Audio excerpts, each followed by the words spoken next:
Good evening all, I hope everybody is well.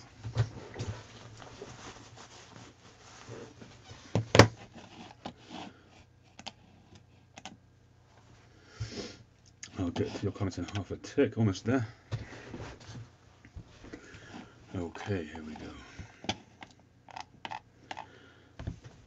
Daniel, good evening. Brett, good evening. Sea Smoke Pipes, good evening. John Walker, good evening. How's everybody doing tonight? I'm sorry I've kept you all waiting. As some of you might know, I finally got my chuck replaced. It arrived on Friday, and hi CW. It arrived on Friday, so I loaded it up on the lathe and just wanted to finish off a pipe that I'd started a week and a half ago.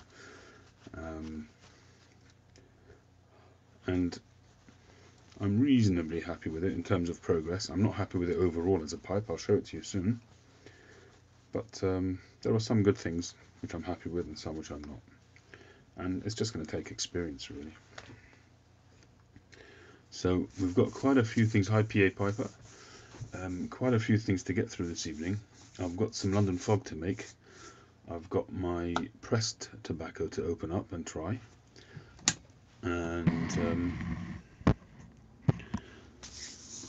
And I've got to light up a pipe myself. I loaded this up earlier. It's a pipe I made before.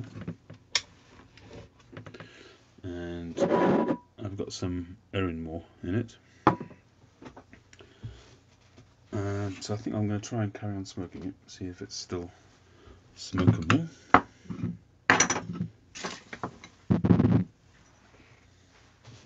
Tree, my friend, how are you? I'm very late, I know I am.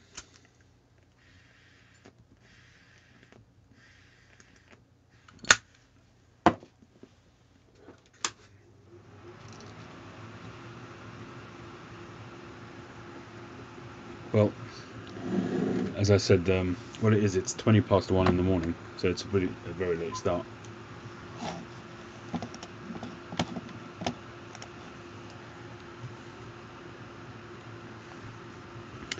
Yeah, a nice chocolatey, frothy coffee.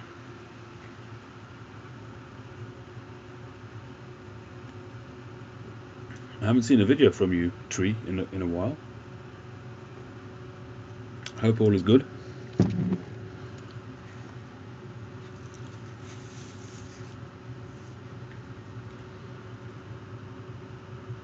Hi PA, I did say hi before. I don't know if you heard me or not, but hi. Thanks for joining. Yes, Brett, good idea. Everybody, what's everybody smoking tonight? I'm smoking at the moment some Erinmore. Hi Cal Delta.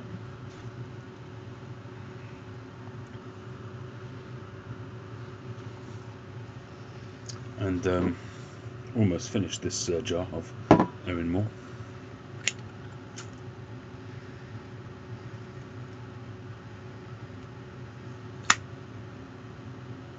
James stuff. How you doing, Jim?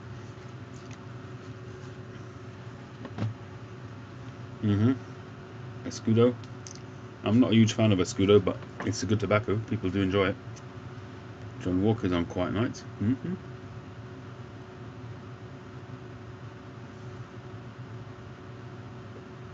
I watched a video this evening by a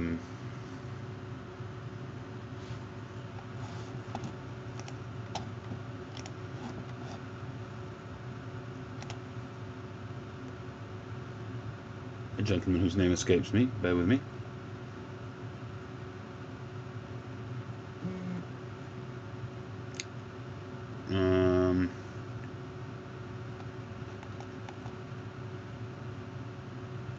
Beans 316. Brian Doran. He smoked some special Latakia flake. He wasn't all that impressed with it. I mean, he said it's a good tobacco, but he said, you know, like a lot of the esoterica stuff, don't bother chasing it. I'm not so sure I agree with him on this particular tobacco. Special Latakia flake is, I think it is special.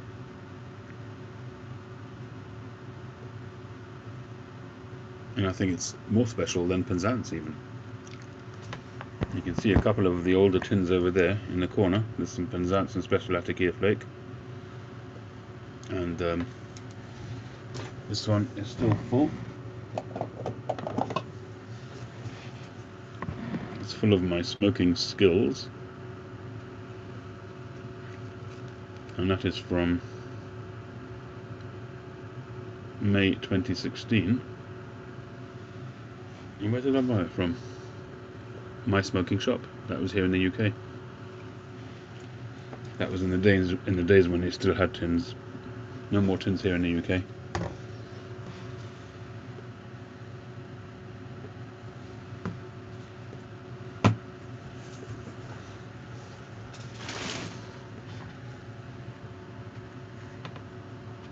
Kramer's Father Dempsey. I've read a lot about that as being one of the old storied blends.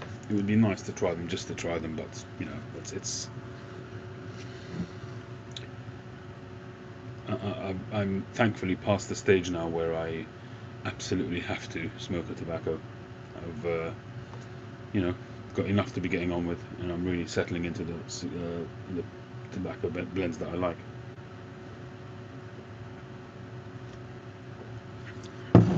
The 55 shape, it smokes absolutely fine. I just haven't really fully broken it in.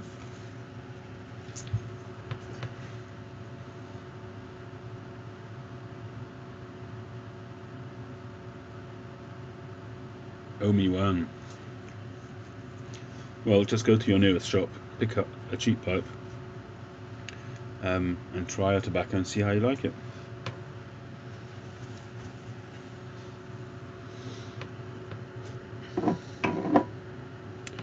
You won't know until you try.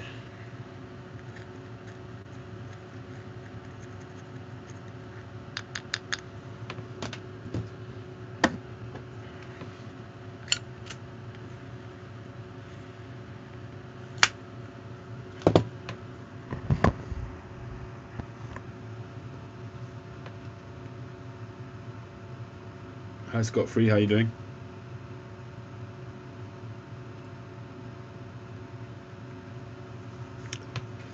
Well, different people will give you different advice, Omi, in terms of what pipe to buy. Some people will say get yourself a corn cob. I have a slightly different perspective.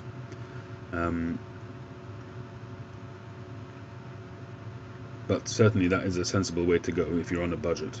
If you can stretch a little bit to say 20 or 30 pounds or whatever equivalent currency you're using,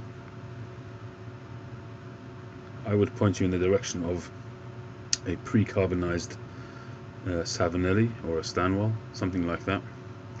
A Rossi, a very good idea, Jim, but a pre-carbonized bowl, so you don't have to worry about breaking it in too much. A pre-carbonized bowl is a pipe which has already got a black coating inside.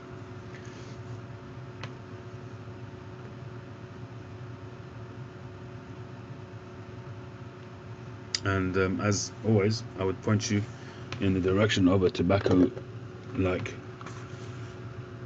Erin Moore. Yeah, Scott Free. That's what I use to break in a pipe, honey. But I think that for somebody who's smoking their first pipe, I think to start with, so they don't have anything that they're not used to, it's just to get a pre-carbonized pipe.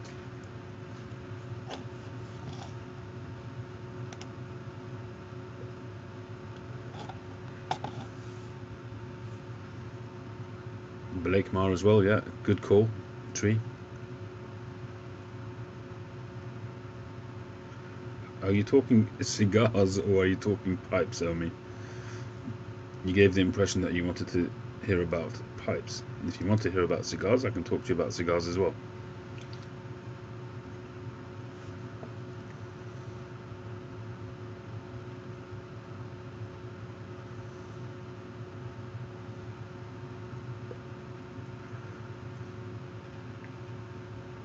So which one is it, Omi?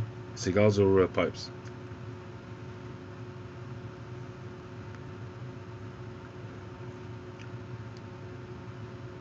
Dr. Plums, I don't know if you can actually get them here, not as a regular thing. Oh yeah, I get your point, Omi. Absolutely, you're 100% right. If you're on a budget, pipes is the way to go. Cigars, as you are absolutely right. To get even a half decent cigar here is going to cost you £20 to £30. Yep, I agree. You can get 2 tins of tobacco for that.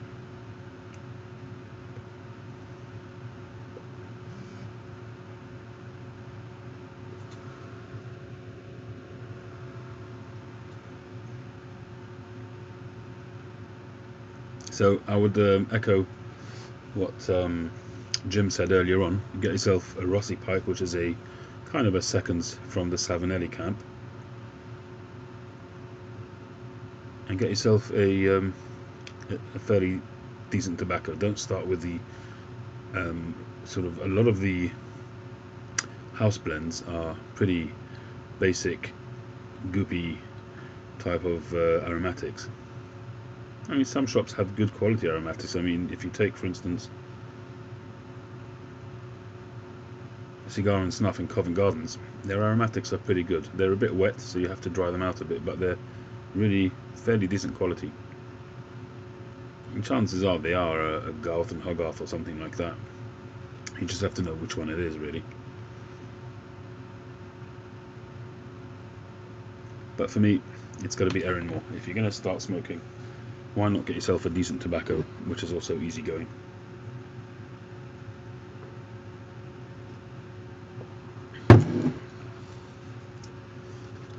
Alright, so the reason why I'm late this evening is, as I mentioned, I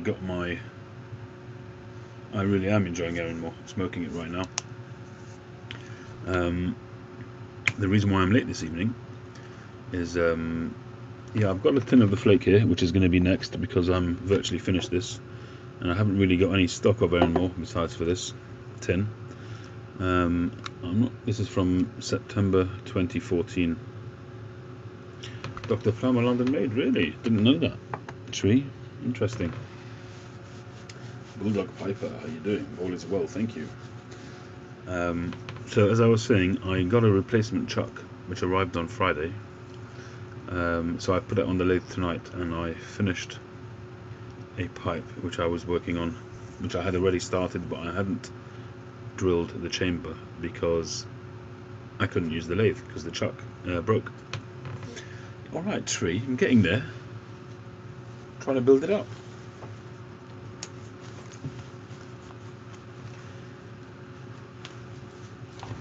Anyway, so I've kind of finished the pipe. There are a few aspects, as I said before, which I'm happy, and some things which I'm not happy with, but let's show it to you.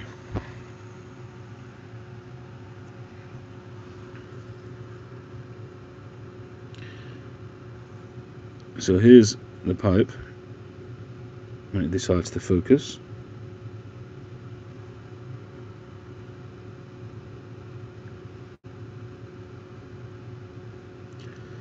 It's got some nice grain. So you can see there's got a few flaws here and there, and I've had to disguise a few with some rustication.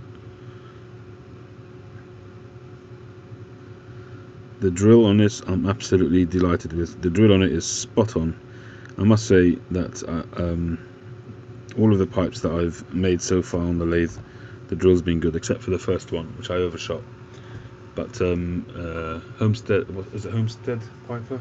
Can't remember the full name now, but he really guided me along. And this is a really dinky little pipe. It's not a 9mm. And there's a few aspects which I'm struggling with. I'll go through them in a minute. Much happier with this junction.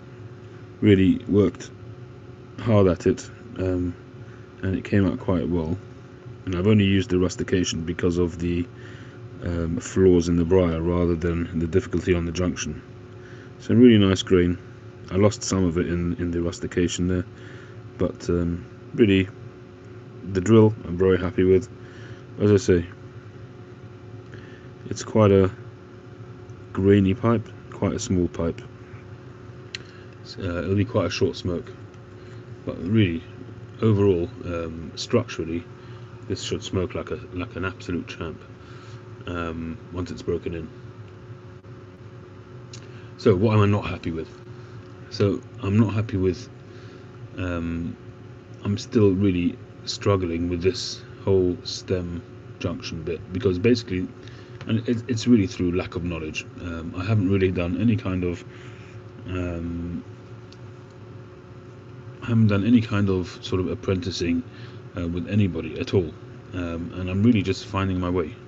Obviously watching YouTube and things like that, but still it doesn't sort of replace what I find with a lot of YouTube videos is that you see different stages, but you never really see it from beginning to end. And one of the things that you can see, I've nicked the stem here a little bit, and there's a little bit of there's a tiny gap between the stem and the shank. There's a few, as I say, a few things. So one of the things which I'm struggling with is once this has been on the lathe, and this is, by the way, I cut this tenon myself as well, so I'm pretty happy with that. It fits pretty well for a change. It's as light as a feather.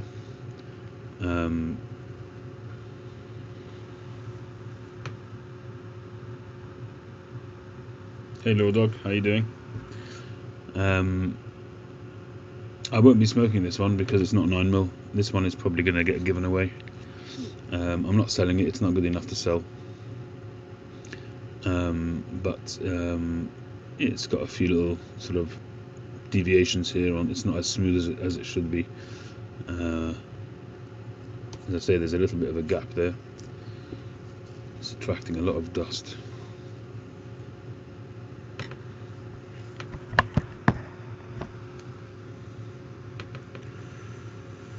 But the shape is nice. Originally I set out to make something like a Prince, that kind of idea, but I took some pictures actually on my other phone.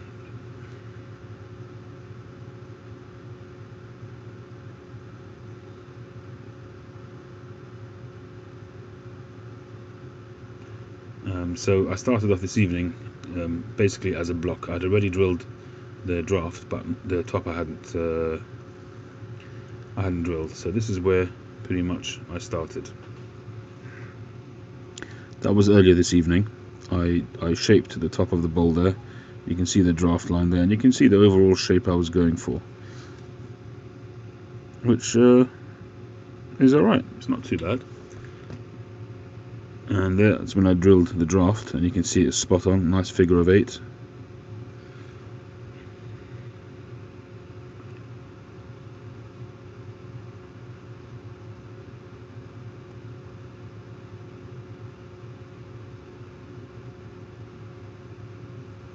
So overall, well, I don't remember how much time I spent on it originally before my chuck broke, but this evening I worked on it about 4 hours, maybe 3.5 hours, something like that. So that's from block state to this stage, about 3.5 hours, something like that. And this has got no stain or anything like that on it, it's just polished. So I use a 3 stage finishing process. I start off with something like what's it called, Tripoli, something like a Tripoli polishing, what do you call it, compound, with quite a stiff mop at quite a high speed.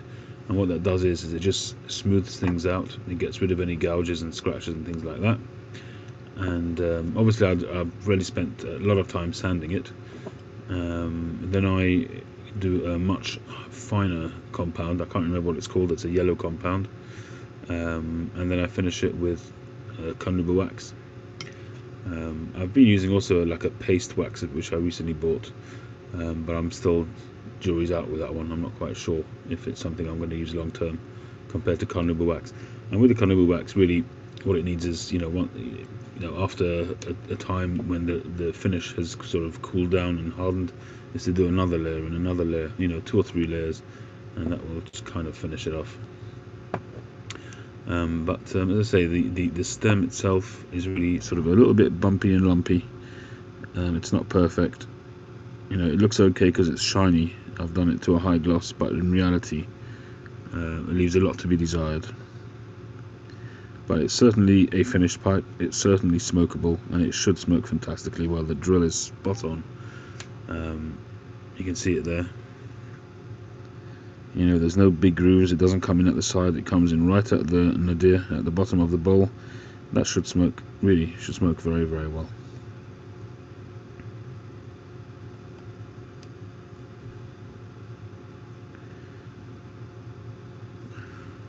And if it's filled, it should be good for about maybe a half an hour smoke, something like that. So that's why I'm late this evening.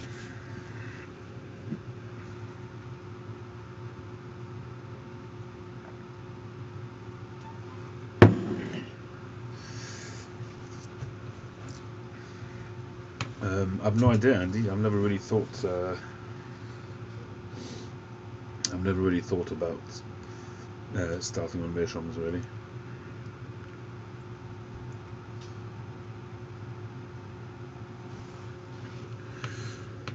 The problem that I've had with this is not so much the sanding material. It's more about when I've got this on the lathe and I've cut the stem, cut the tenon, it's fitted and it looks okay. Then while it's on the lathe, I'll sand it so it's at the same diameter, sand it together, and it will look fantastic. Once it's off the lathe, then I'm sort of sanding the rest of the block. And then the block, if you imagine, the block is up to there, so I've got to sand from there to there to make it match the shank.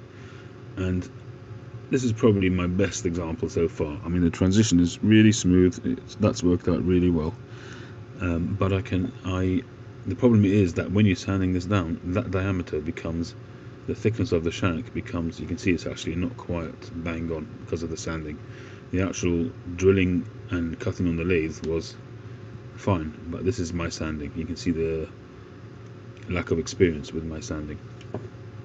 And that, because when I sand the bowl to get it to that same diameter as the shank, I end up changing that diameter. So I have to then sand it again with a stem to get it to the same diameter. That's why I ended up doing this kind of, I had to shape it. It was, when it came off the lathe, it was round, but at the moment it's not as round as it should be. I mean, the shape here follows very nicely. It's almost a Zulu, actually. If I was to follow that shape around at the stummel, you know, to take a little bit more of that off, it would be a bit more like a Zulu. But I didn't want to do that because I would end up with too thin a heel, which could lead to burnout. So I just left it, and the shape is I'm actually really happy with the bowl shape. That worked out fantastic. I'm really happy with that. It's just this area here. Yeah, actually this would look like a really nice church warden. It's got the right shape for it. It's a small bowl though. I haven't got any church warden stems.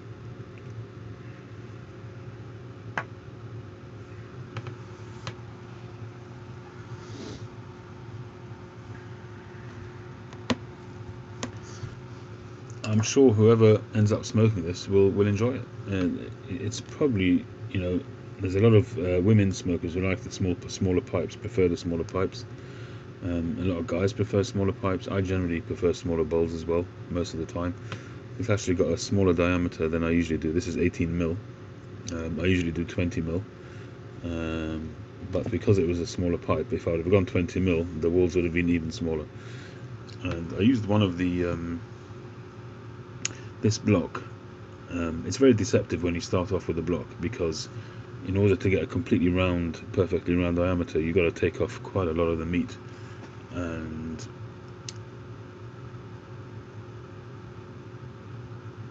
I bought a bunch of blocks from Vermont Freehand when I got the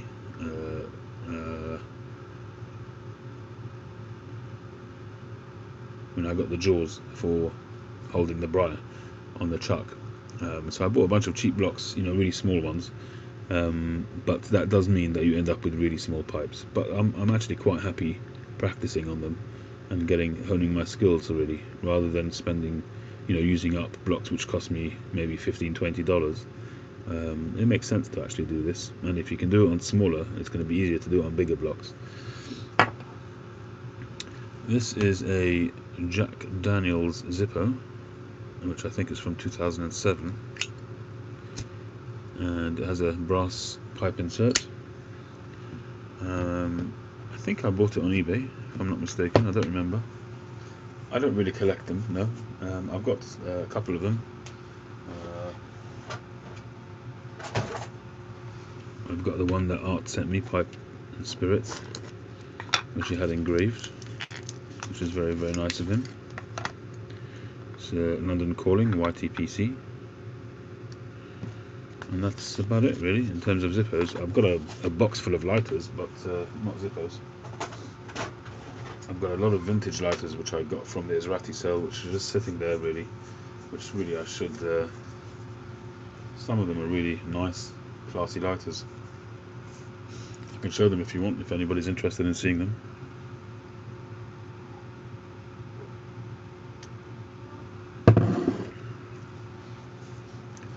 No, this is a fuel lighter.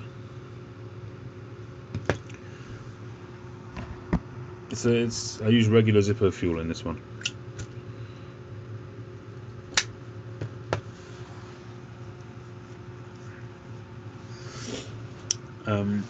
Brett, how does it feel that your work is leading to years of smoking pleasure for someone? To be honest, I haven't in my mind yet got to that stage. Because I'm not at this stage making pipes for sale. I'm kind of just learning. I'm really at a very early stage, very, very early stage. A couple of the pipes that I made right at the beginning really worked out very well. I was very lucky that they worked out well and I was able to sell them. But I'm not at this stage really carving to sell. I'm just not good enough. And I suppose, look, I could end up selling this and for maybe 30 or 40 pounds, and that would be fine. I would feel okay with that. But as it stands, I'd much rather just, pass them on, gift them maybe. Unless one came out really cracking and I felt it was worthy of sale, then I would sell it. But at the moment, I'm just happy to be sort of gaining experience.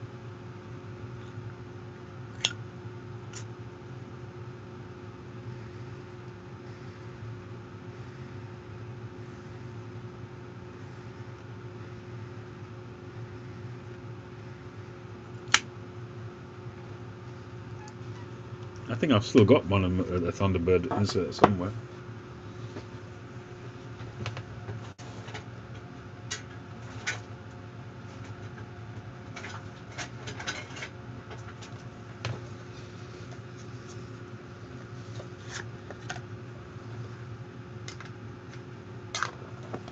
Yeah, I've still got the Zippo box, the original box for the Jack Daniels.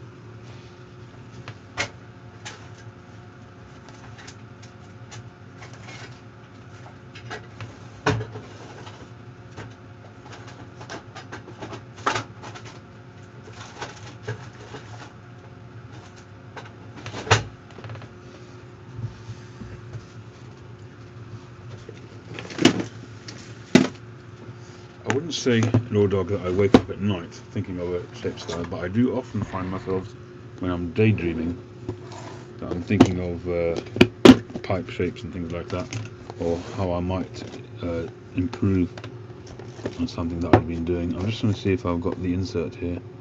I can show you.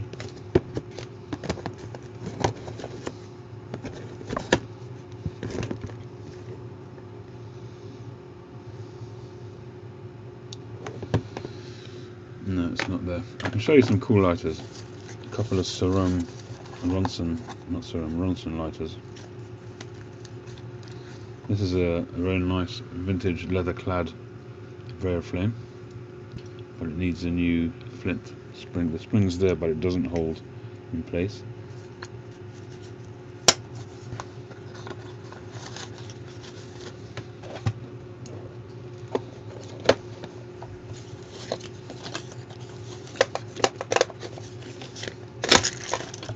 This one is gorgeous. It's still got its original booklet and a little brush for cleaning it.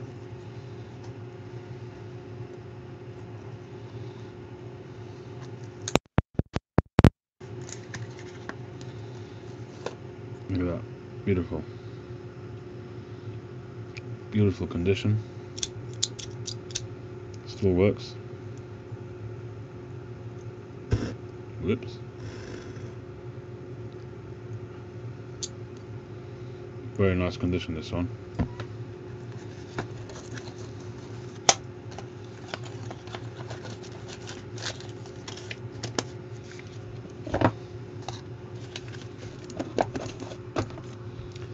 Oily golden slice shouldn't be too difficult to get, depending on where you are, but I'm not aware that there's any specific difficulty getting it.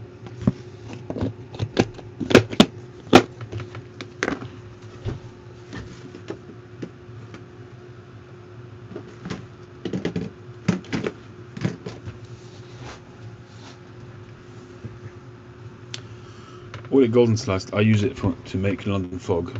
I don't generally smoke it on its own. That's one of tonight's jobs, is to make some London fog. And the other job for tonight,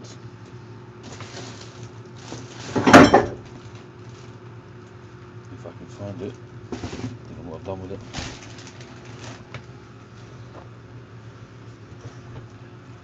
The other job is to open up that pressing that I've done. The UK you can't get a golden slice.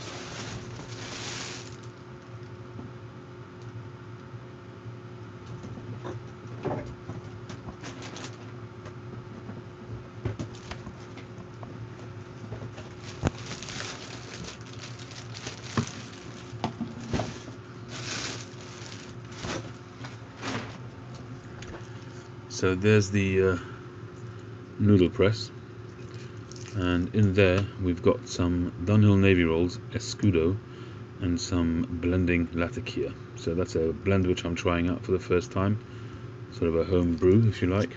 So we're going to open that soon, and we'll make some London fog.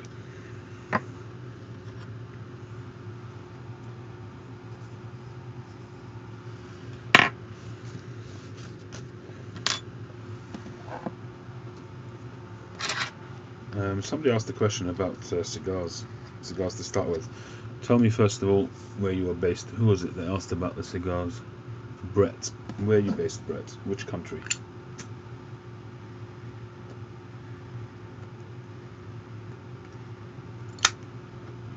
Daniel, I don't pair beer with my tobaccos. That's the panel that I was smoking on Friday. That's what I made towards the end of the last year.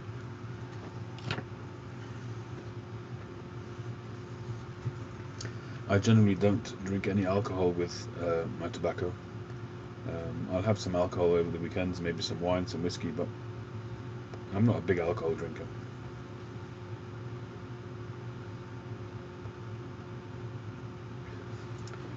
Yes, he smokes. It was one of the things I wanted to discuss with you guys this evening. I do have some of the Sutliff 515 RC1 515, and so far I haven't yet experimented and made London fog with it. I know Pipehead has done that. If you're familiar with his channel, Pipehead OR, and he loves it. It's his go-to smoke. It's his daily smoke. I know a few people have done it, but I haven't tried it as yet. So I was thinking maybe rather than using up the Virginia Woods, was to maybe make a half a tin's worth. There's 100 grams there and 100 grams there. So I was thinking maybe to make a half measure of each, if you like. One with the Sutliff and one with Virginia Woods. Well, Brett, in Canada, cigars are very, very expensive. Well, any tobacco is very expensive in Canada. But you do have access to Cuban cigars, so it's really a question of what type of cigars you're going to like. Have you smoked any cigars at all, Brett?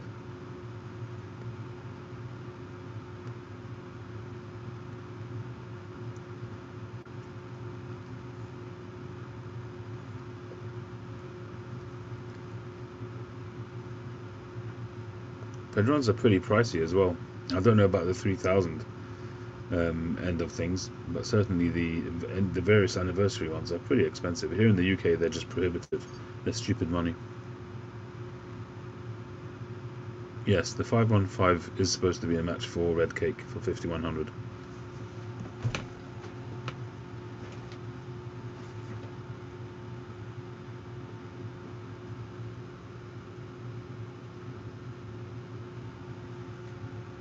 I've just realised I think I've left it outside in the garage, and I can't bother to go out there now.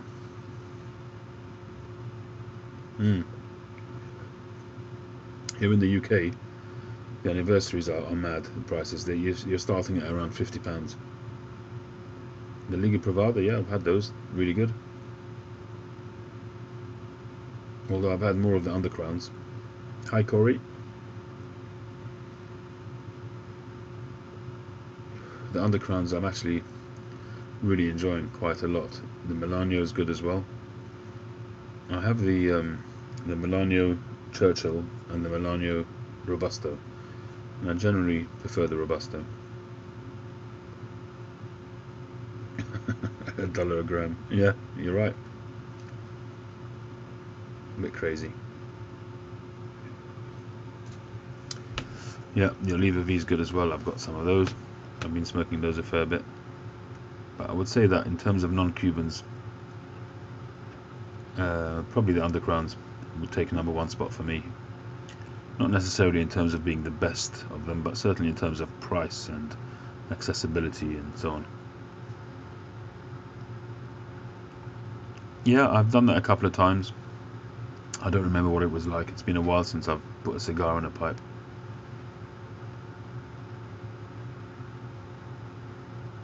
My best pipe manufacturer, Daniel.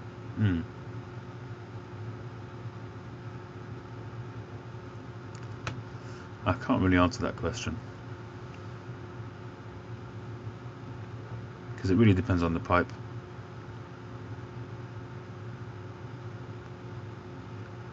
You know, I would say that if I had to choose, I don't know. I mean, my Stanwells smoke very well, the two that I've got, but I've had others which I haven't been so happy with, and I've passed on or sold or whatever. Escortes, I've got some Escortes which I adore. I really enjoy smoking, and some that I don't. So for me to say a particularly favorite brand is really hard to say. Good evening, Ohio.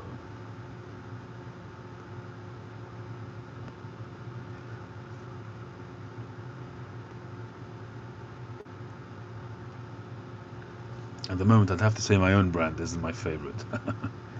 Hi, Rifat. No, we're just waiting for you. We haven't done anything yet.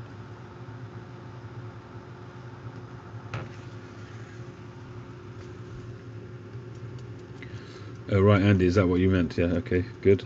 I agree.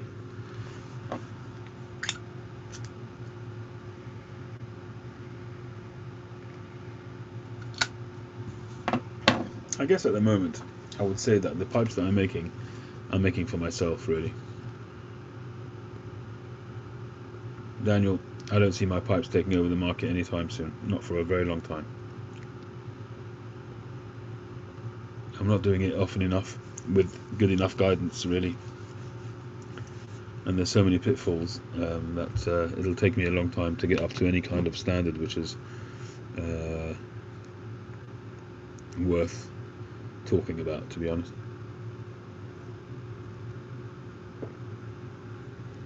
And I'm not just being humble, it is the truth.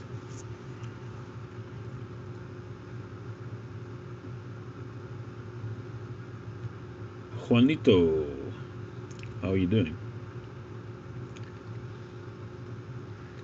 Well, my own tobacco blend, I wouldn't quite put it in those terms, but certainly there's a couple of blends which I've mixed and have actually been quite popular. The main one being London Fog, which is a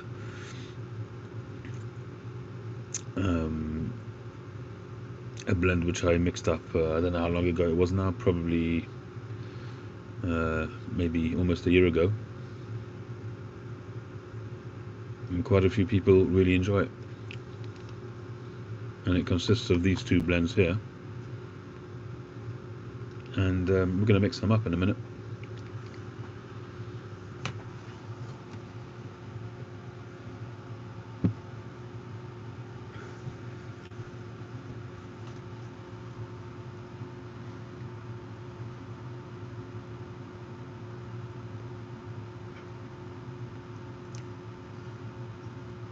What type of cigars do you like smoking, Juanito?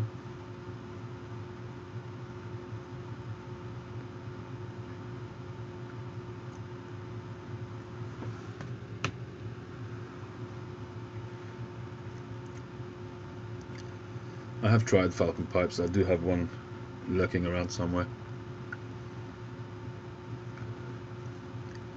Bolivar Bellicoso. The Bellicoso Fino you're talking about. That's probably my favorite Bolivar. I would say that. It's not necessarily my favorite cigar, but it's my favorite Bolivar. My favorite cigar, I actually don't have any of at the moment, which is the Connoisseur number 1 from H. Upmann.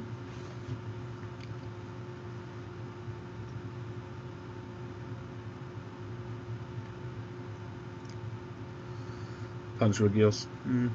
Okay. The best time of day for me to have a bowl. Probably in the morning. I mean, I'm happy having a bowl any time of the day, to be honest.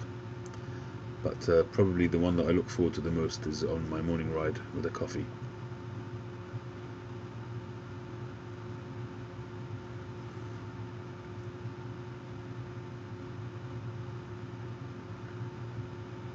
Soberano. Which, what is that, one of the limited editions?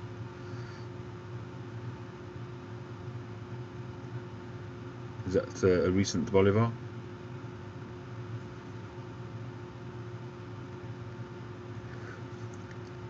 The Monte Cristo number 2 White Cuban. Never heard of that.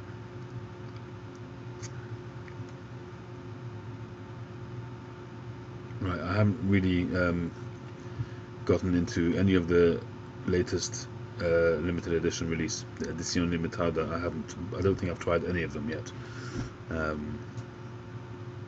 I've been more into my pipes in the last year, and I'm kind of slowly working my way through my humidor, which is a bit of a problem because I'm getting into some of my regional editions and limited editions, which I don't really want to.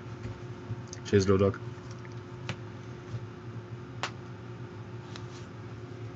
To give you an idea, I used to have 2 Frigidors. I've now got 1.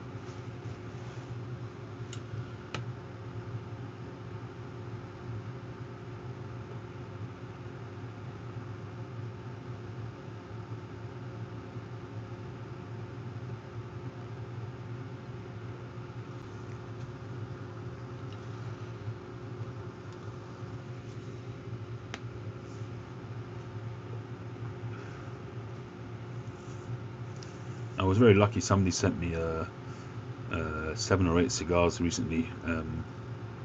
I think I showed them last time I did a London calling,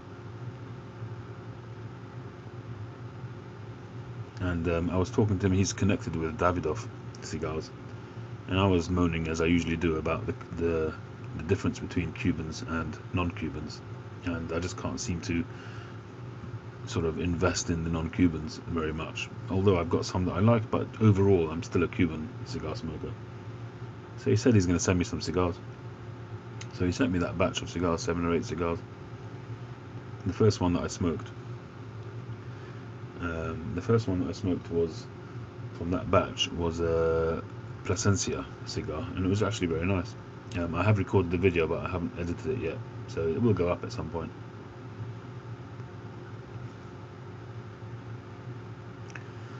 Camacho, I'm not a fan of Camacho. I've tried them, but I have dealt with I Havanas, yeah. I Havanas I've had only really good experience with them. The first couple of orders took a long time. Hey Hosin, congratulations on buying your first pipe. I think the way it works is the first order, or maybe first couple of orders that you do with them, they kind of suss you out and make sure your finances go through properly, because you pay by card as you'd expect, but it's not PayPal. It goes through some, and it makes you weary as well, because when I had smoking, when I did my first order, it redirected me to a payment site in Hong Kong, and that kind of gets alarm bells ringing, and I was really, really nervous the first time, but it was fine. It took about a month, the first order, I must be honest, and I was really not happy about it. And I didn't get very much in the way of sort of feedback from them. But once that order went through, after that, on average, they took a week to 10 days every time, and it's pretty reliable. And I had recently, I had an issue with some Juan Lopez number 2, and what's grown in Lebanon? Oh right, I've read a couple of articles about how Cyprian Atkia will be changing to grown in Lebanon. Okay, could be.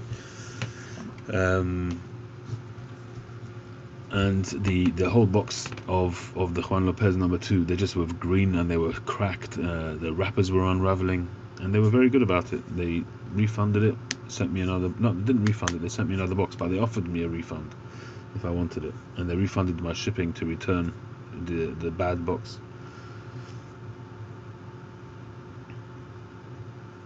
Daniel, it's something I've mentioned quite a few times on my channel. Generally speaking, a rusticated pipe, not necessarily a sandblasted pipe, but there will be some difference, but more so a rusticated pipe with a deeper rustication will have a radiator effect, and it will disperse the heat better than a smooth pipe. A smooth pipe can often be really scalding, can be quite hot. If it's not yet broken in, for instance, if you haven't got enough of a cake build up inside the pipe, so you're really getting a direct heat from the ember, and that transfers really quickly through the briar to the outside walls of the bowl, and that can get very, very hot. So a lot of times when I'm picking out a pipe to smoke that day, I'll automatically go for a rusticated or sandblasted pipe because of that very reason. I mean, sometimes you go for it for aesthetics, and you'll buy, you'll pick up say a Chacombe, which has got a beautiful grain, and you know that when you take a picture of it, people are going to like it, that kind of thing. But a lot of the time when I'm smoking, I'll go for a rusticated pipe for that very reason.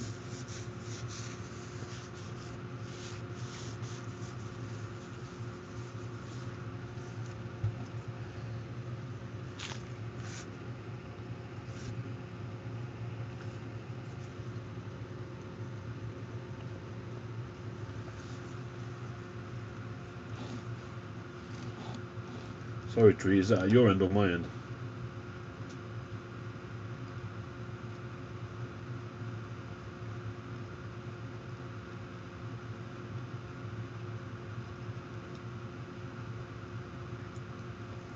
Did you mean to say legit? They are legit, yeah. PA.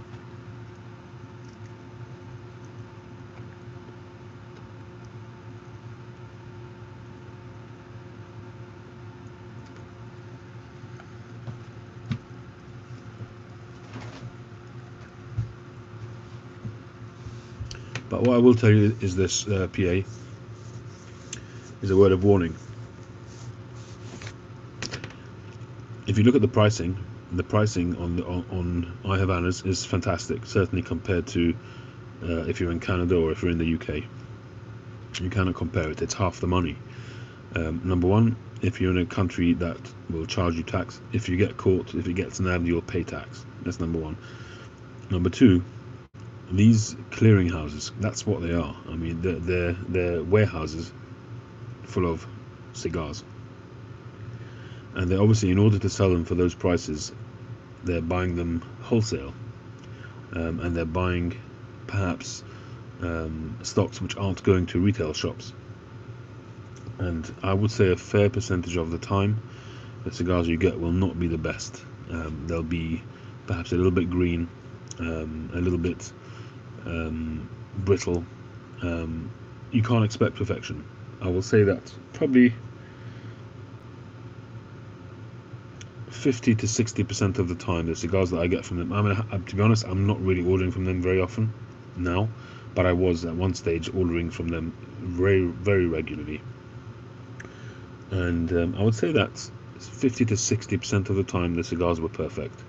In fact, the first order I had from them was a box of number 2 Monte Cristos, the Pyramides, and they were stunning.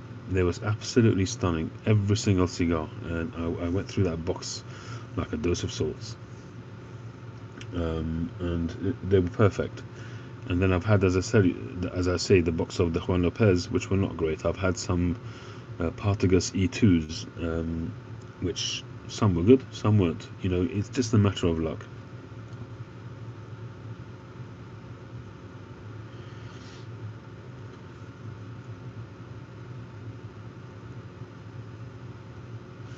No, I've not tried the Candela cigar.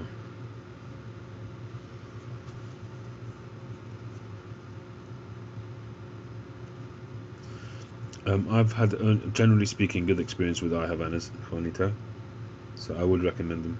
But just bear in mind the things that I just said. I have heard of Cigar One, but I've not ordered from them. I think they're legit, but I'm not sure. Don't take my word for it. Nice one, Sea Smoke. Keep making the sawdust for sure.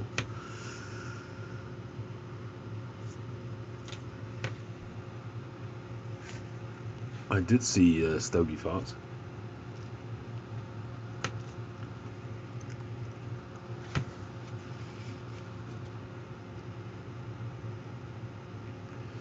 Interesting to see if he actually makes a real comeback or if he's just popping in.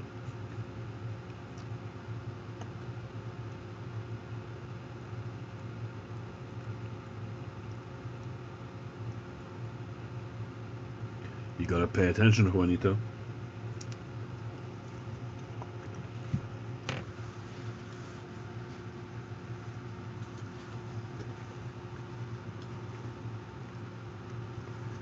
And the main thing you got to be aware of with any of these internet sites is that you cannot expect to get the perfect cigars as you would in a shop, because they're selling them at a cheap price, and you know, there's a reason for that.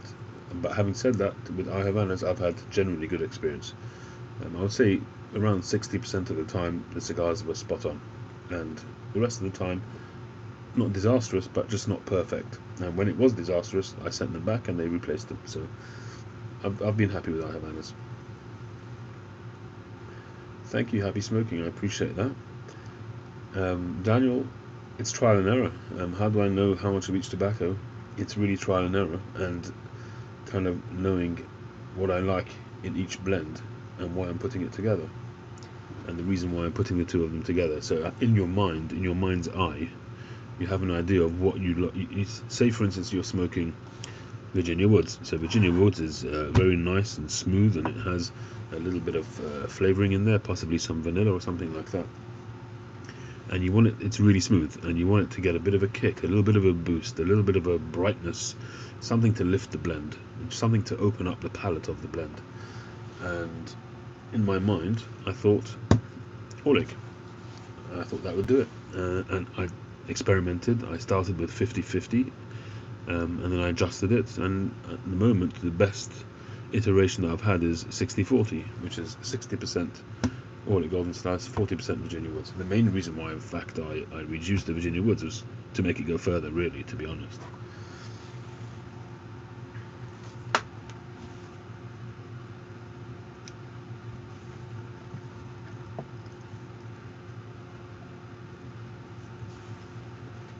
But if I'm honest, the vast majority of the time,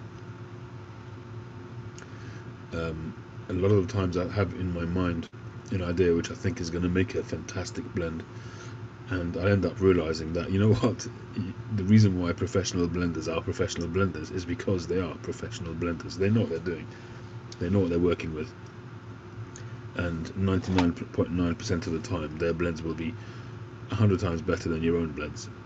There's a reason for that. They're blenders.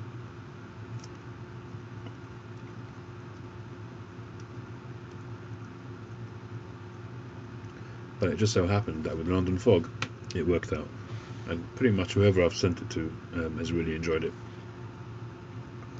And that's the reason why I'm making it, is because I've promised, you know, some top-ups to a few people, and I've only got a small little jar which I've put away to age, so I haven't even got any myself to smoke at the moment. This one I made, yep, I made that one, and I just finished this one this evening. It's a little dinky little pipe.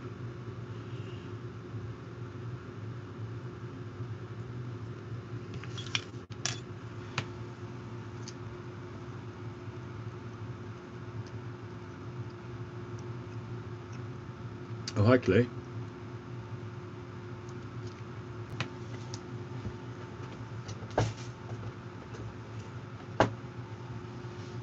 I appreciate the comments. I think it's you leaving comments on my videos.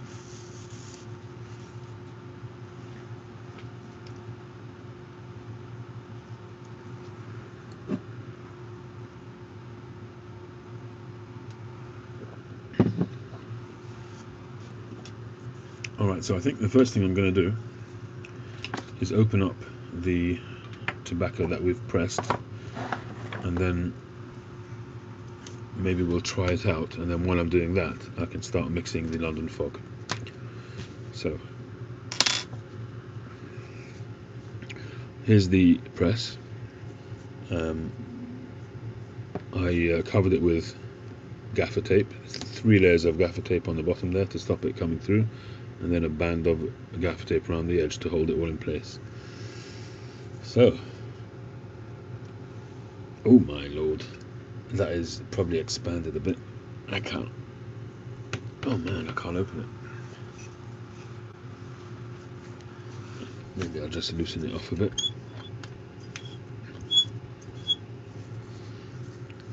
There we go. Gaffer tape is duct tape, yep. So I put this in a cellophane bag. Look at that. It is rock solid. Let's see if we can get it out. Oh, it smells good.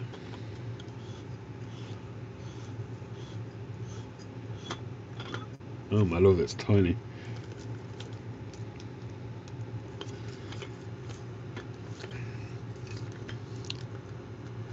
So I mixed, well, we'll see on the bag, I think I wrote it down.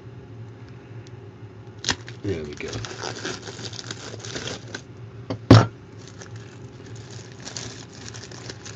So this is 21 grams of Dunhill Navy Rolls and Escudo, and 5 grams of Latakia, blending Latakia.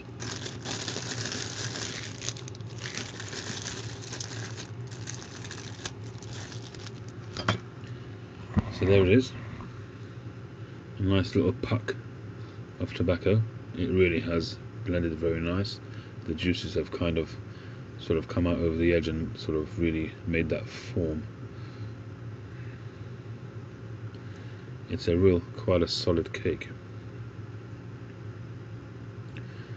You can see there how the liquid, the juices, have come out and just made a smooth finish on that disc.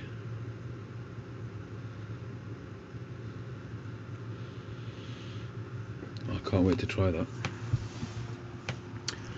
The size of this is, I'll measure it.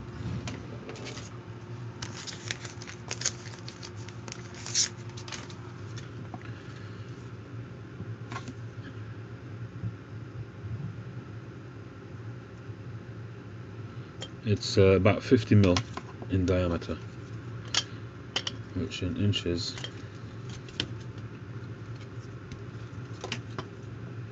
is 2 inches. It's about 2 inches diameter. You know, you get these pollen presses, which make you little tablet-sized ones, which I didn't want to waste my time with those. They were just too small. But this one is, I mean, to give you an idea, that's the lighter. Slightly narrower than a Zippo, so quite a decent size. It's approximately half a tin's worth. It's about 26 grams, so your average tin is 50 grams. Your standard tin is 50 grams.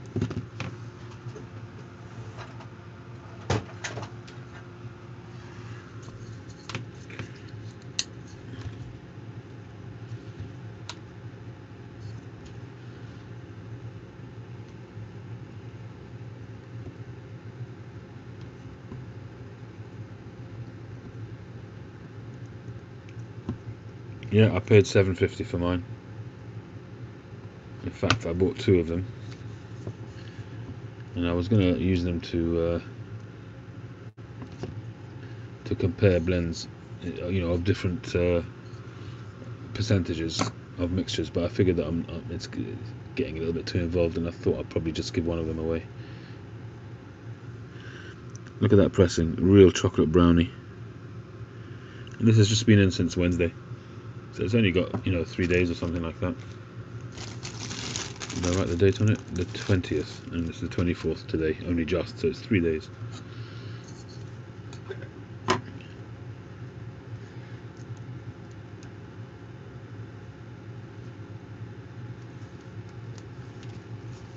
It's really got a nice chocolate brownie kind of texture as well.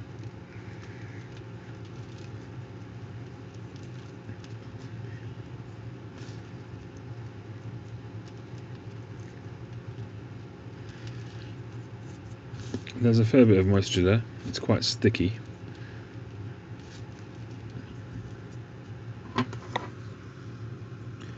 That looks good enough to eat, man. Felipe Gambarelli. There's a fair bit of moisture there. I'm going to let it sit for a few minutes, and then we'll give it a try.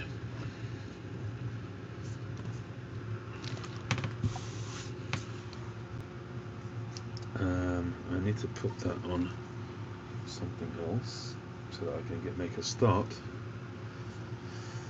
on the London Fog.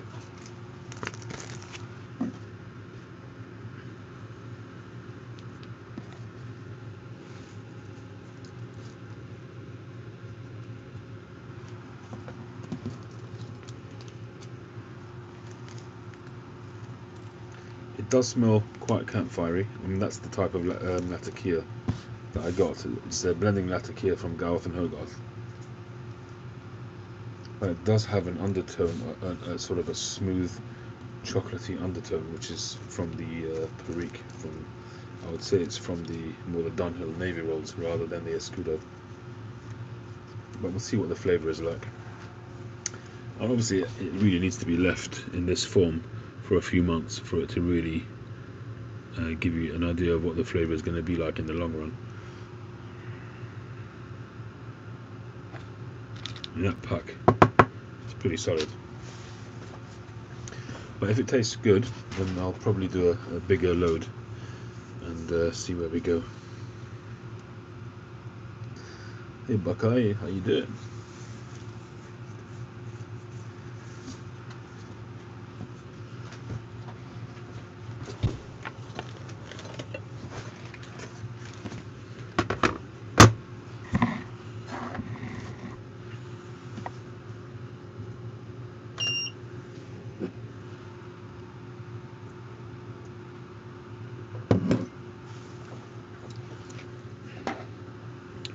Alright, let's get this on the road.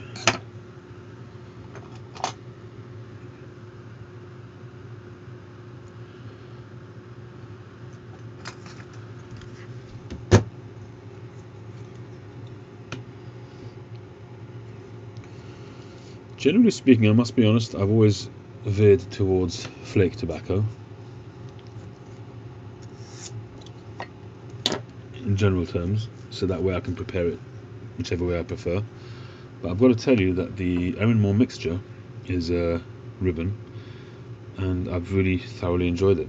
As I say, the flake I've got there, the tin, which is going to get opened really soon because, in fact, I think I might have already opened it.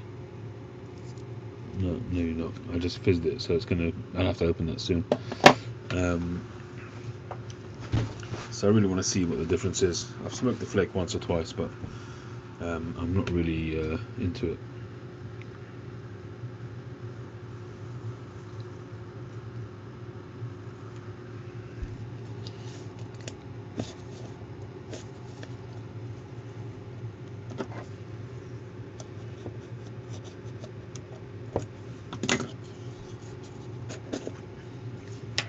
Now with these 100-gram tins, you get, I think, these really long belts.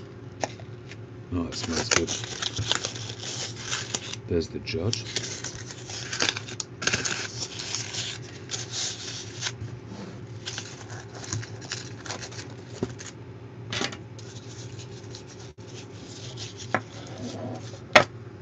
Look at this.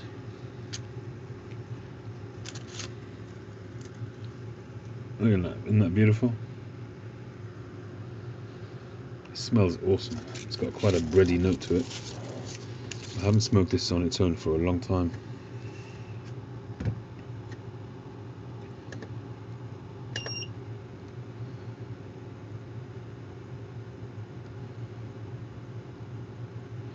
Alright, so we're zeroed in.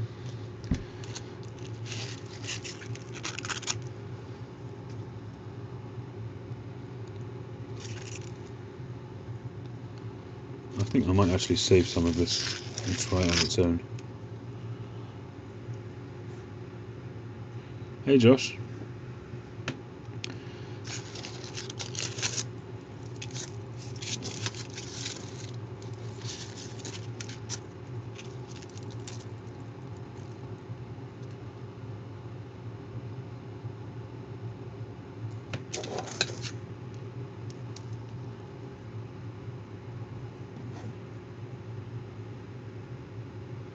$48,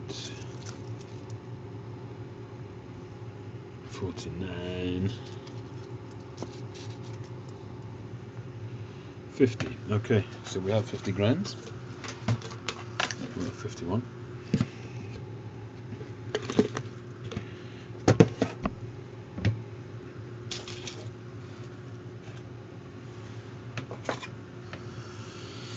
Next up, Virginia Woods.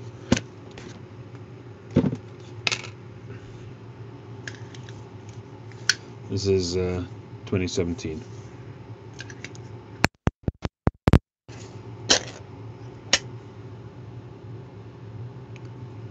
Whew. This is real. I got a typical McClelland. It's almost like chopped tomatoes. Not so much ketchup, but just like chopped tomatoes.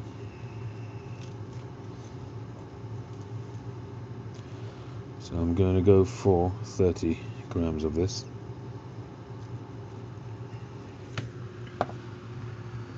What was it? 50 grams.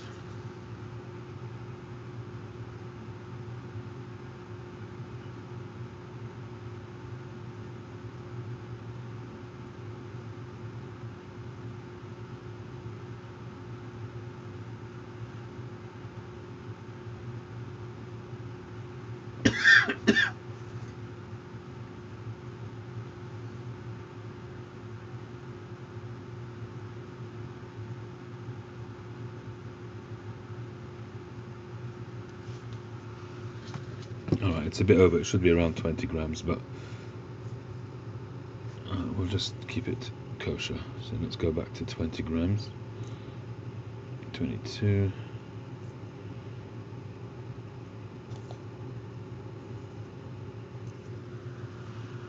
Okay, that's it.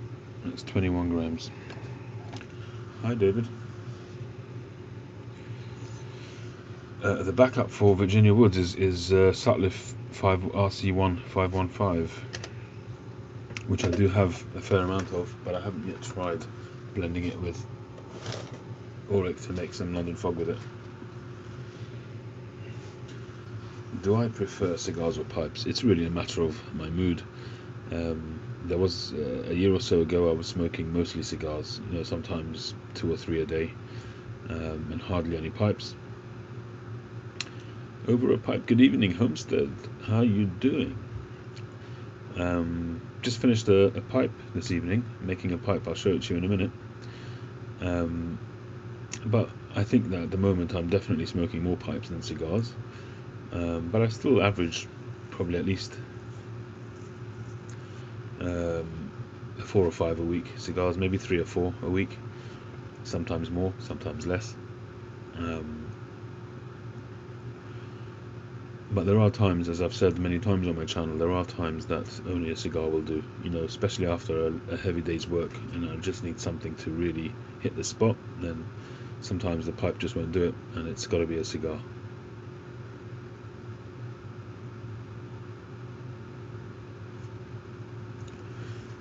it hasn't changed my mind. It's just that I started as a pipe smoker, and I struggled a lot with tongue bite.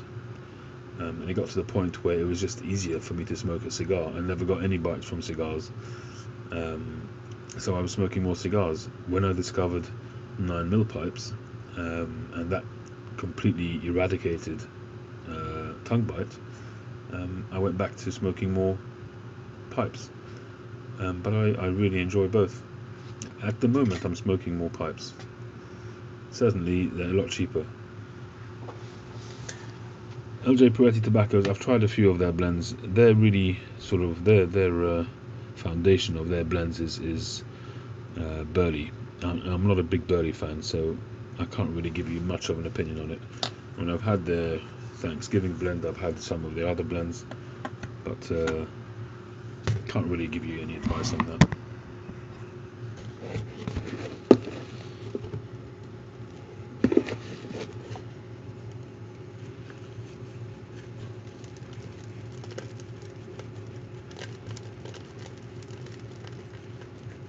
High pipes, etc. I did get some of their Cuban mixture. I do have some, but yeah, I should really go back to them. It's been a long time since I've tried them.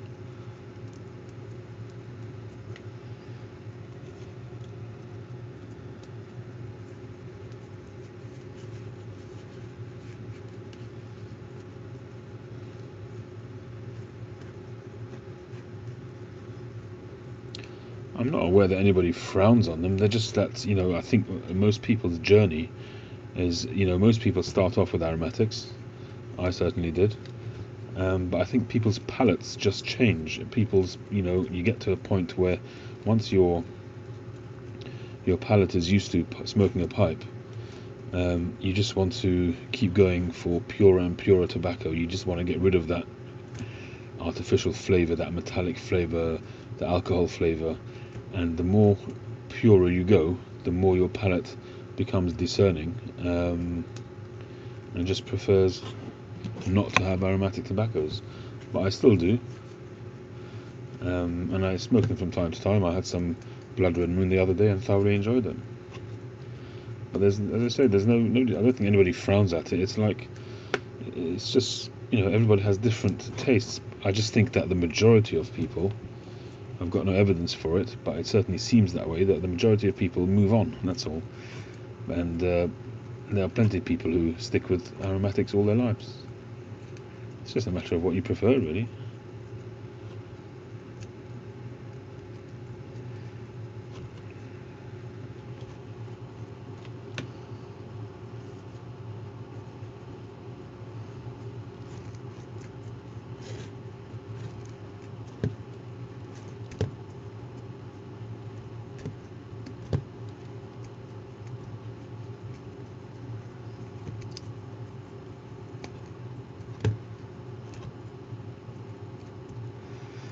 Yeah, that's a good call, Buckeye. Boswell Cupcake is very, very nice.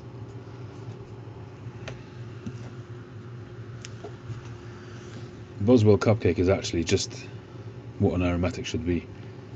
It's just got all the right flavours in there.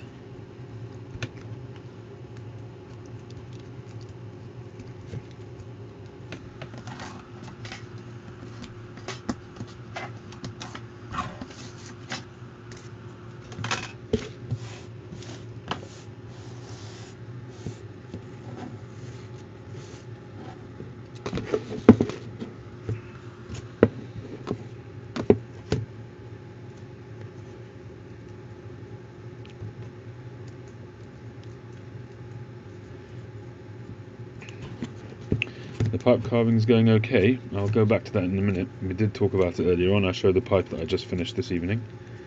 We'll get back to that shortly. So this is what it looks like at the moment. So it's quite a... It's sort of rubbed out almost to a ribbon, but it's quite chunky.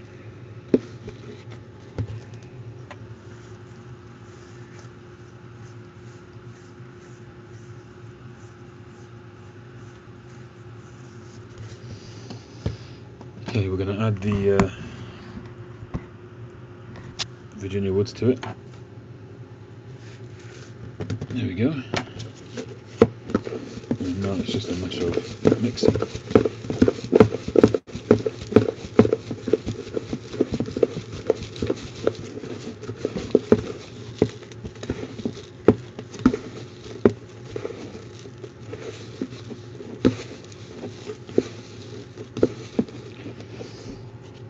Yeah, I've smoked Autumn Evening.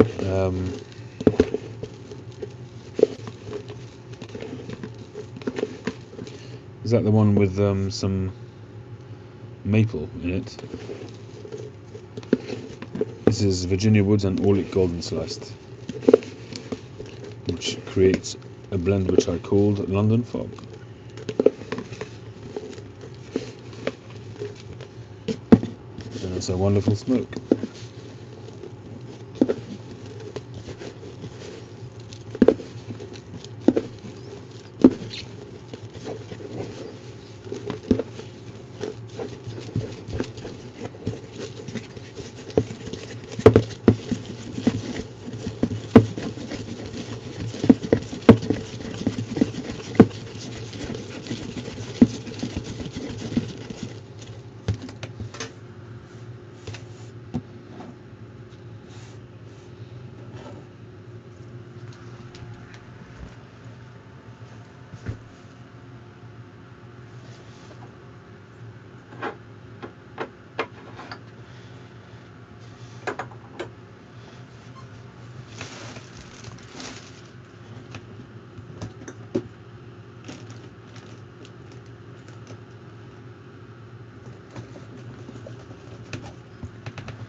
Here we go.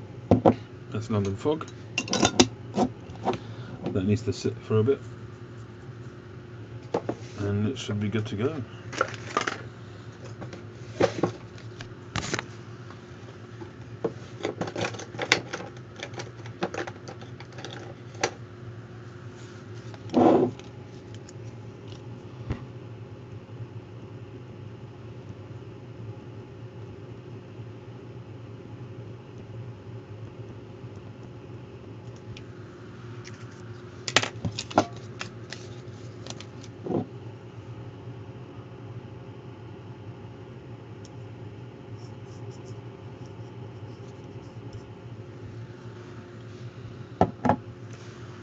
Alright, so now I think we can try some of this tobacco that we pressed.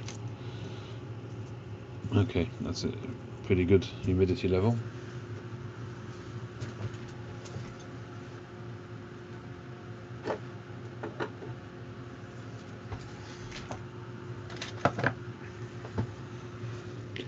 Gonna smoke it in the Boswell.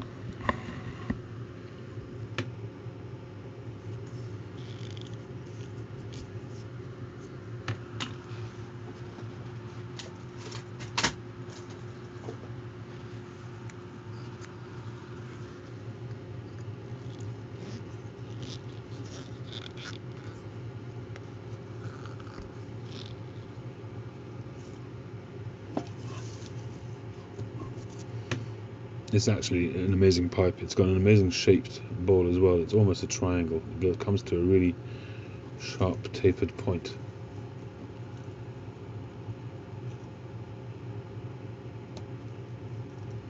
Got a relatively small bowl because of that taper.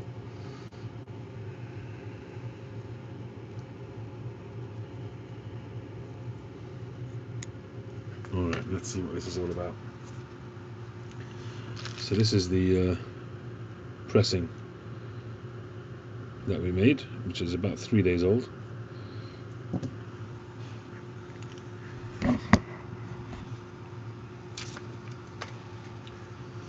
I change my filter every smoke.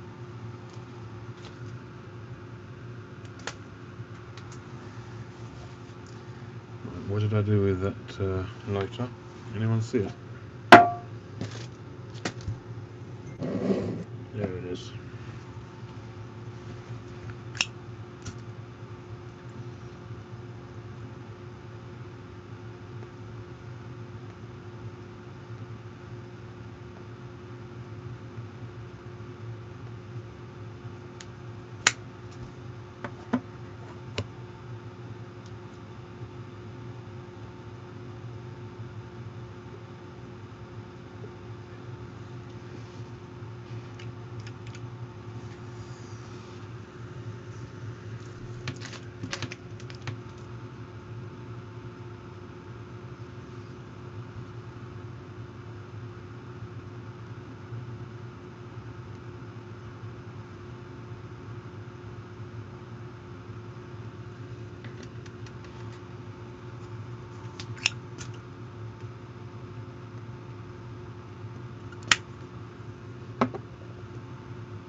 Well, from the off, smoking this tobacco, it tastes like nightcap. Cheers, Omi. Hi, Ken.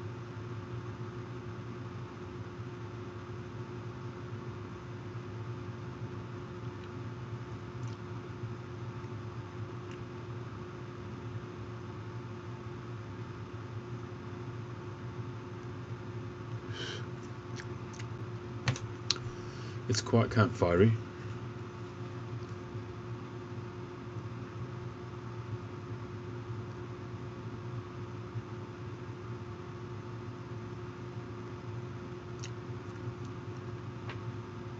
But it's got that top note that will be the amalgamation of the Perique with the Latakia, which creates something of a vanilla-y kind of note.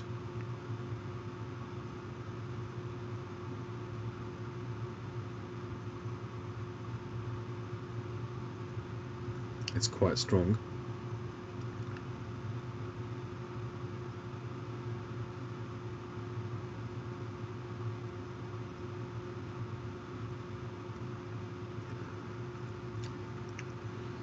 It's quite a full-on flavour.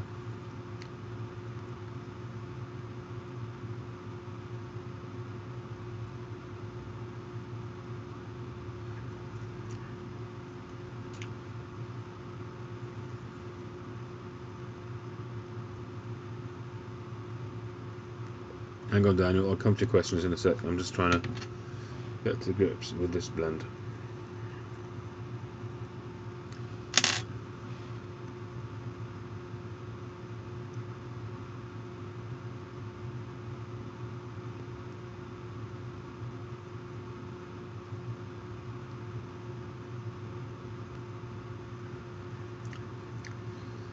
Yeah, it's quite a punchy smoke. Really, I think I'd have to dial back on the Latakia on this one. I think I'll try it again, but possibly dial back on the Latakia.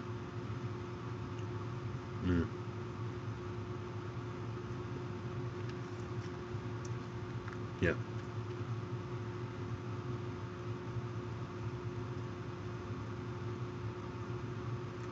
Hi, Kevin. Thanks for asking. Yeah, my daughter's absolutely fine. That was a couple of weeks ago now. I didn't do a London calling last week, so it was 2 weeks ago. She had a bit of a scare. She's in the last stages of her pregnancy now. At the time, she had about 4 weeks left. So it might be 3 weeks ago now. and she was in pain, so I had to get checked out, but she was fine. And she's now got I don't know, maybe a week to 10 days, 2 weeks maybe tops.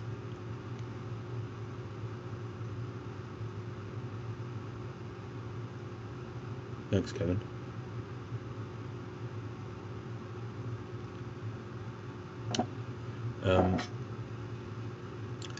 No, this is not my first. This will be my fourth, all being well.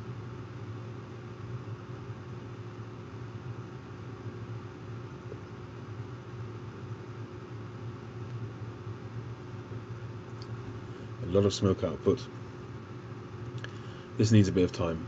I would certainly say that. There's a lot of potential for really, really good flavors here. At the moment, it's really quite robust. It's quite punchy. It's quite really in your face. No problem with the questions, but I'm just not answering because I'm trying to get my head around this tobacco. It's quite campfirey, and the Latakia is really upfront, and I think I need to dial back on the Latakia. So the next one, I think I'll probably put in, what did I say was in this one? There's 20 grams of the Navy Rolls and the Scudo, and 5 of the Latakia. So it's 25%. Probably take it down to 10% and see what happens.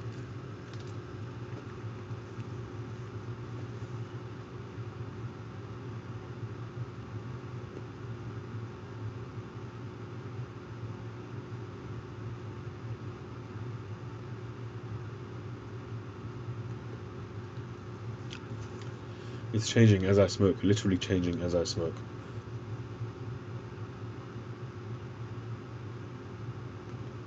It seems to have settled in a little bit now. It's not as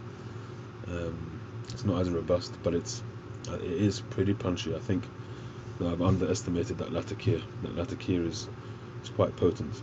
I think I'm getting quite a bit of a nicotine hit as well. And it's blending Latakia, which, I didn't really think about it because it's pure Latakia.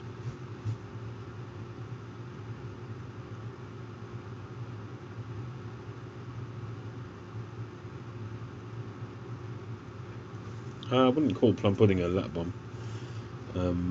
This is going to be stronger than plum pudding. Much more Latakia, I would have thought.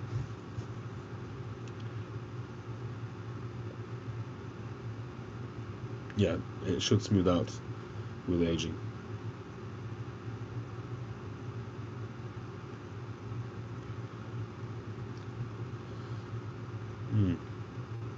Cheers over a pipe. Thanks for joining. Star of the East is nice. I did a video maybe 3 years ago, 2.5 to 3 years ago. It's early on in my channel. It's a 3-way shootout between Penzance, Star of the East, and Quiet Nights. And I think at the time Quiet Nights won the day, if I remember correctly.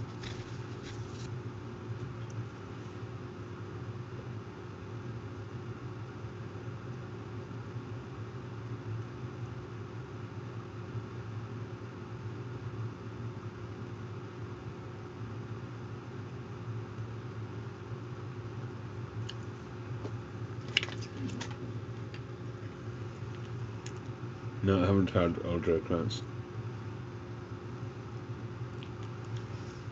Homestead, I'm just going to show you that pipe that I made today.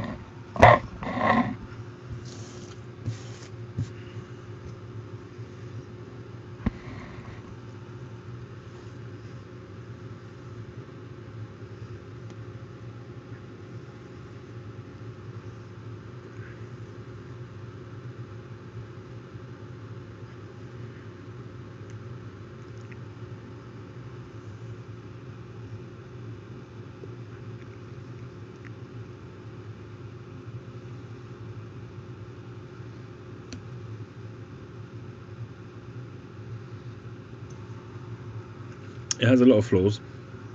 The stem needs a lot to be desired. but it's okay. I mean, there's a little gap there you can see, but it's got a lot of good aspects. But the drill again was really spot on. Very happy with the drill. Could probably just drill the bowl a fraction more just to open it a bit.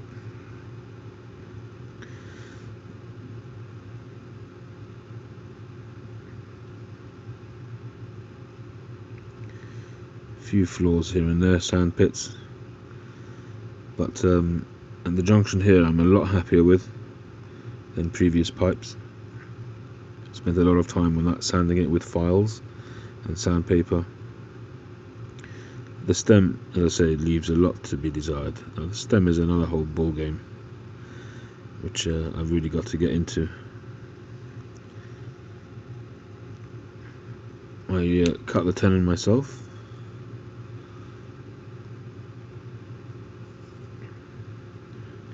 The sanding went a bit wonky there, as you can see.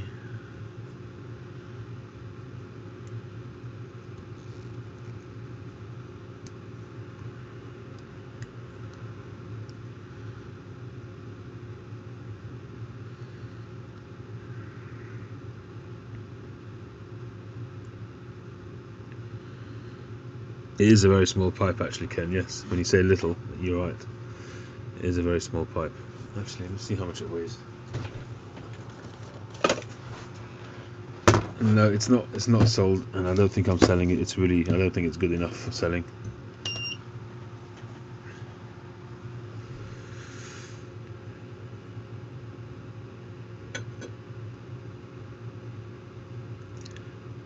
grams, 21 grams. It's featherweight.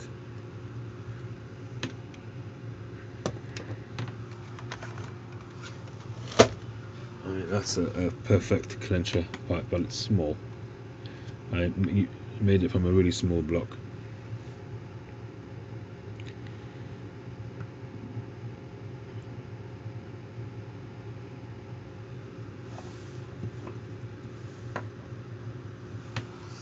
Maui, hello. Long time no see. How are you? Maui used to be a regular in London Calling.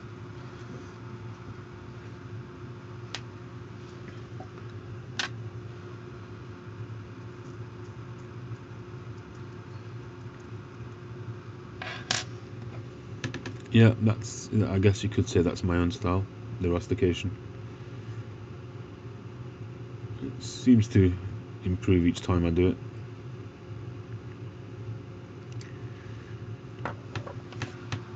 And how was it, Maui?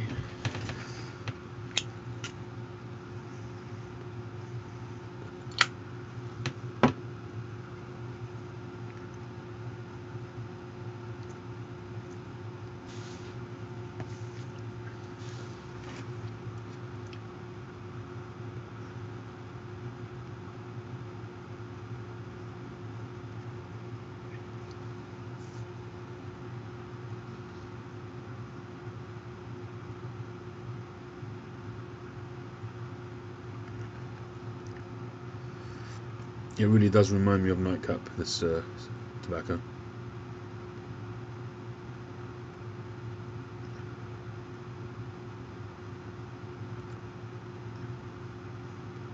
I don't know what you're on about, but it sounds amazing. Thank you. We shall certainly be in touch, and there will be a package winging its way over to you as well at some point.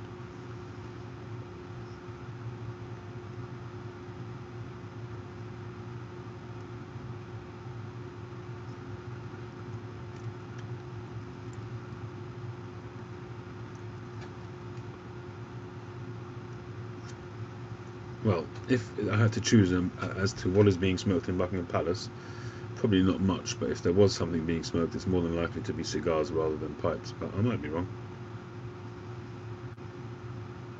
But I don't imagine very much is being smoked there at all.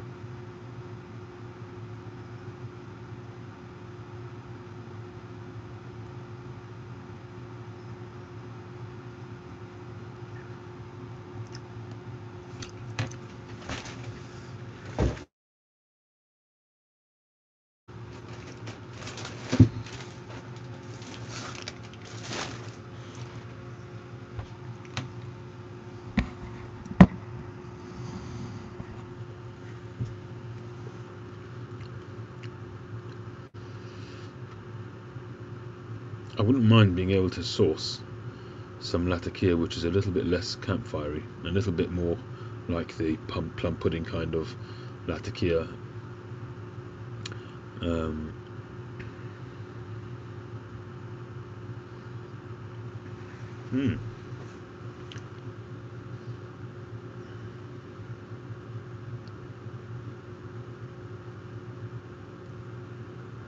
Surprised to hear that the Queen smokes cigarettes.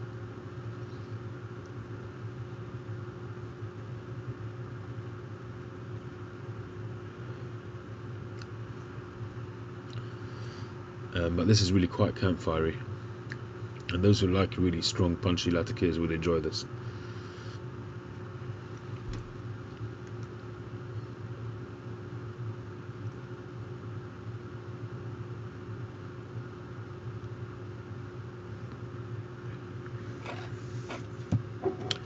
But it is quite punchy stuff, and I think there's just too much Latakia in this.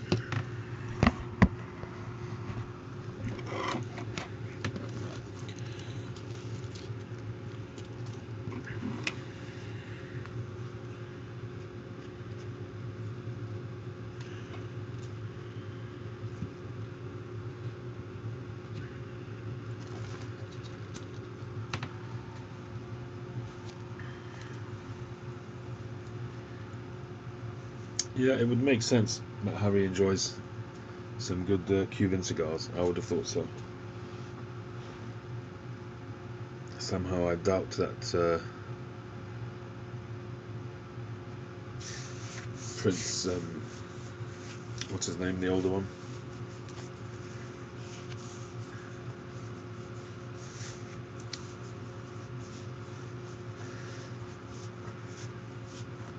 Somehow I doubt that he smokes anything. No, not Charles, that's the father. I could see him smoking a cigar, perhaps.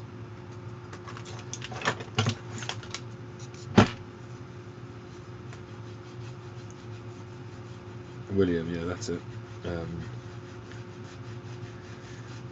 I can't see him smoking anything, but who knows?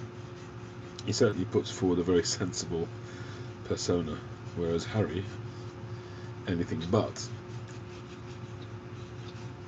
So I could certainly see him smoking cigars. I could see him smoking other things, in inverted commas, as well. Not sure anymore, but certainly in the day, back in the day.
I have had a pipe ghosted with some Lakeland blends, but because I don't smoke Lakelands as a rule, I'll smoke every so often just to try a blend out, perhaps. But the last time I smoked, I think it was Bothy Flake I bought. Yeah, I didn't really know that, Ken. It was an experiment, but this is 5 grams, not 5%. And it's actually 25% Latakia, which is too strong. I can feel it, it's too strong.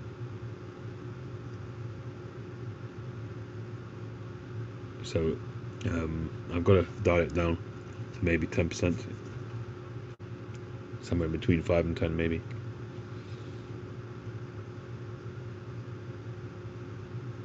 But if a properly ghosted pipe, I don't know, some people say that they do the full salt treatment and everything and it still doesn't get rid of it. So I think a pipe, which depends what it's ghosted with. So for instance, I've got a pipe of Savinelli, my 606, which has had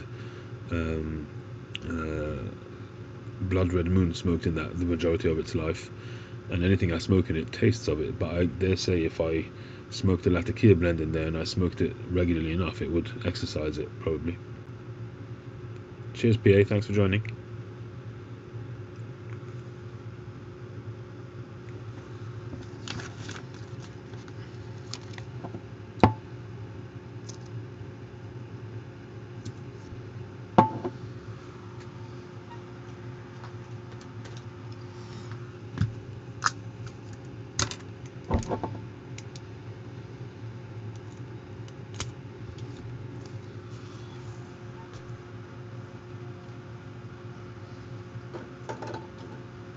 Well, that gets added to my ever-growing stack of small jars.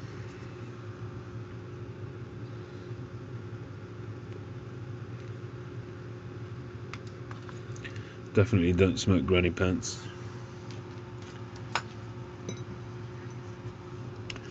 Well, I think I'm going to leave this bowl here, which is a bit of a shame. It's a bit of a waste, but it is really very strong.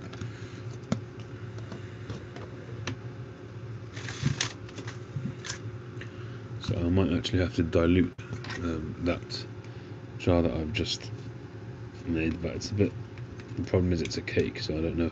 I might have to when I rub it out, just add some other stuff to it, or perhaps when I repress it, I might just rub it out and add it to the pressing when I do the next version of it.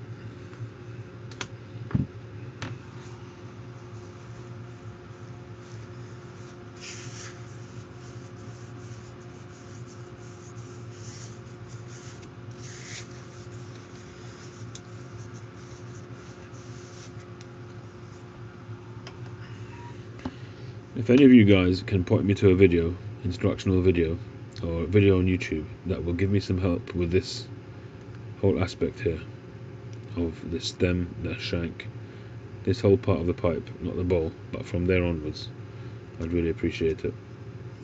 I need so much knowledge on this area. I'm really in poor shape when it comes to this.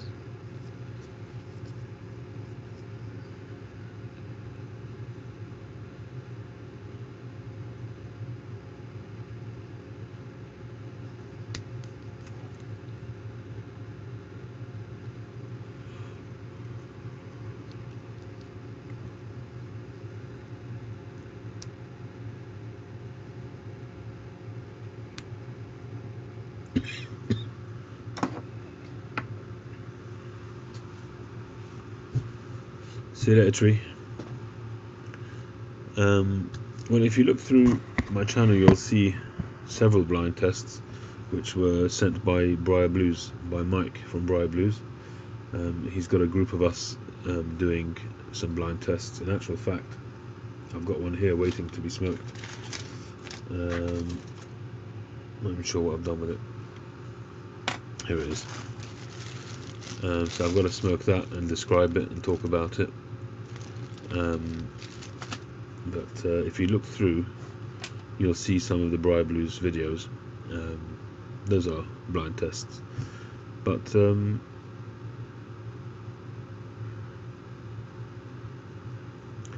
yeah, that's what I've done really up until recently. The first this pipe here, I had Blake Marr put the stem on for me. Thanks, Cal Delta. Thanks for joining.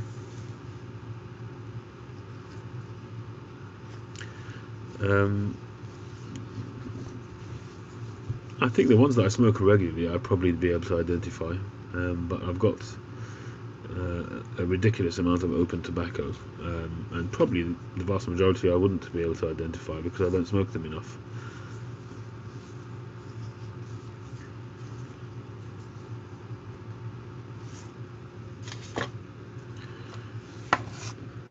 I've got to put this away somewhere.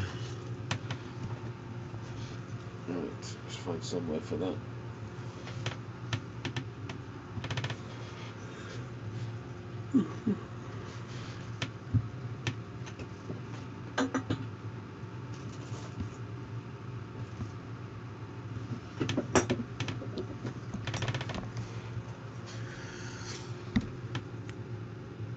Mountain Camp. This one had Latakia in it, so I'm not going to put the Orlik in there.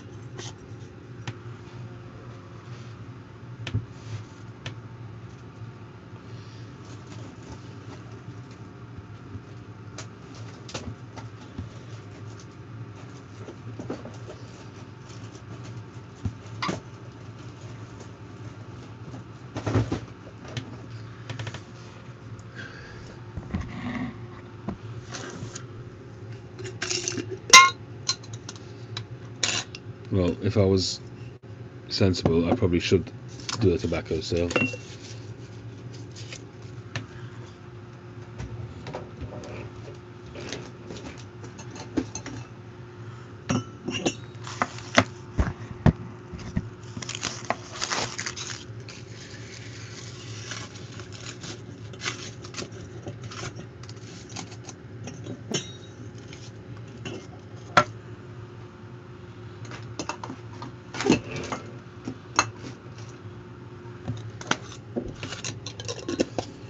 Yeah, I might be gone by then, Daniel. I'm kind of winding down now.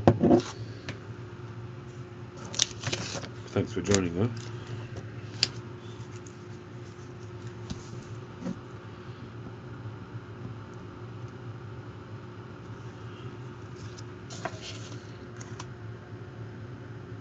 Anybody know off the top of their head what date this would be? This is OGS, Orlik Golden Sliced. Anyone know what that code is going to be?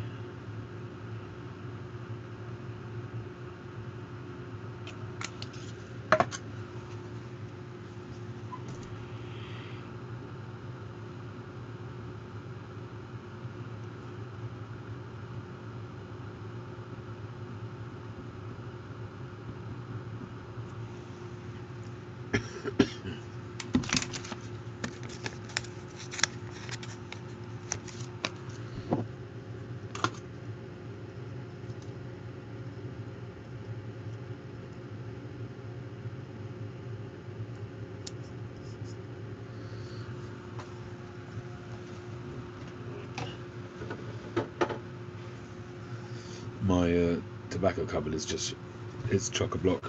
I've got no room for my pipes.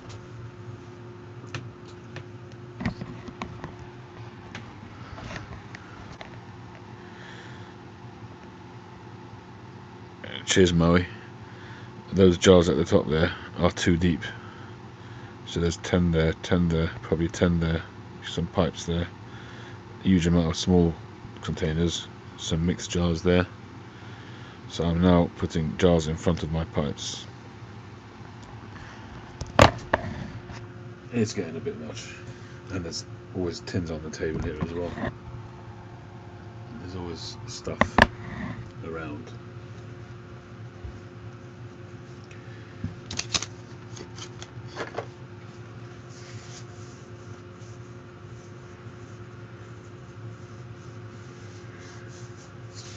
Alright, I think we call it a day now, people. It's gone 3 AM here. Thanks very much, everybody, for joining. I need to tidy up my desk. Lots of tobacco flakes everywhere.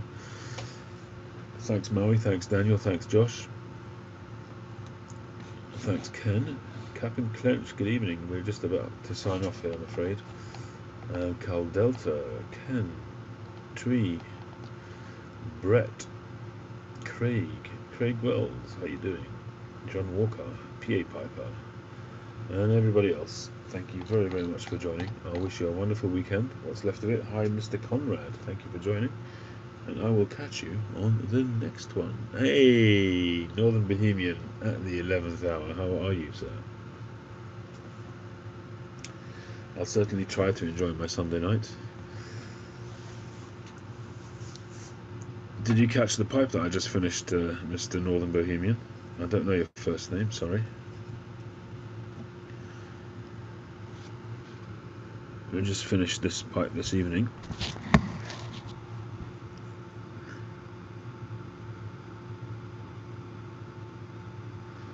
Dinky little pipe.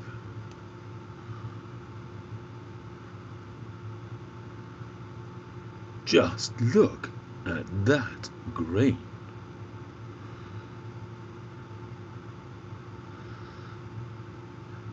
By the way, everybody, Northern Bohemian is looking for unsubscriptions. So if you're subscribed, please go and unsubscribe. And if you're not subscribed, please subscribe and then unsubscribe.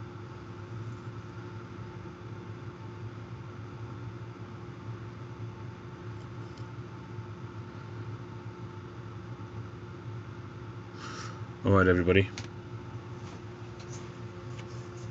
Yeah, the grain is the only aspect which I have no control of, and that's the nice bit. I agree.